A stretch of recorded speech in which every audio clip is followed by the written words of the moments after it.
Në politik financimi është po aq jetik sa edhe votat. Shifrat tregojnë fuqinë reale të një partie jo vetëm në fushata zgjedhore, por edhe në menaxhimin e përditshëm të strukturave të saj.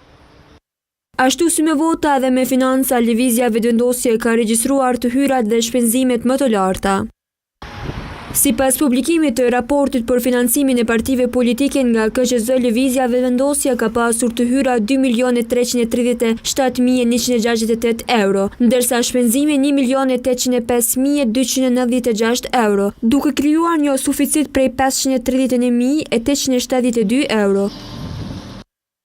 Partia Demokratike e Kosovës u rendet e dyta me të hyra totale prej 1.034.134 euro, ndërsa shpenzimet arritën në 938.548 euro, duke lënë një suficit prej 95.586 euro.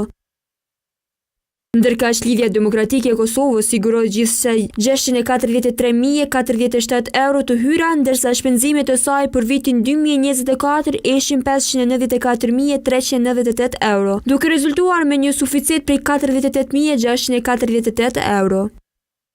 Alianca për Ardhmërinë e Kosovës në krahasim me partitë e tjera pati të hyra më të ulta, të cilat arritën në 325.058 euro. Megjithatë, shpenzimet e saj për 2024 ishin dukshëm më të lartë, duke arritur në 907.796 euro, çka e vendosi këtë subjekt në deficit prej 582.738 euro.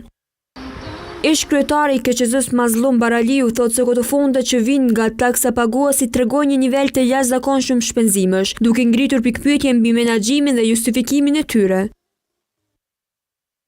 Shpenzimet të subjekteve politike për vitin 2024 rezulton që të katër partitë kryesore parlamentare kanë harxuar një buxhet që dikon shkon rreth 5 milionë euro, që është buxhet taksapagusve shtetit po i Republikës, po i taksapagusve tanë. Gjithashtu, Mazlum Baraliu thekson se interesi i partive politike nuk duhet të vihet mbi interesin e qytetarëve.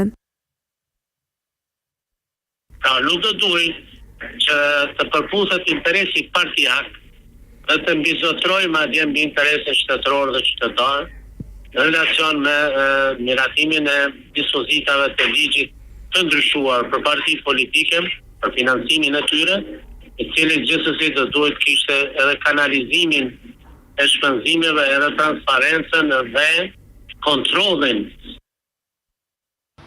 Televizioni u përpoq të marrë një qendrim edhe nga Kosova Demokratik Institut, por ata nuk pranuan të japin një përgjigje, duke theksuar se ende nuk i kanë analizuar raportet dhe se janë në proces të shqyrtimit të tyre.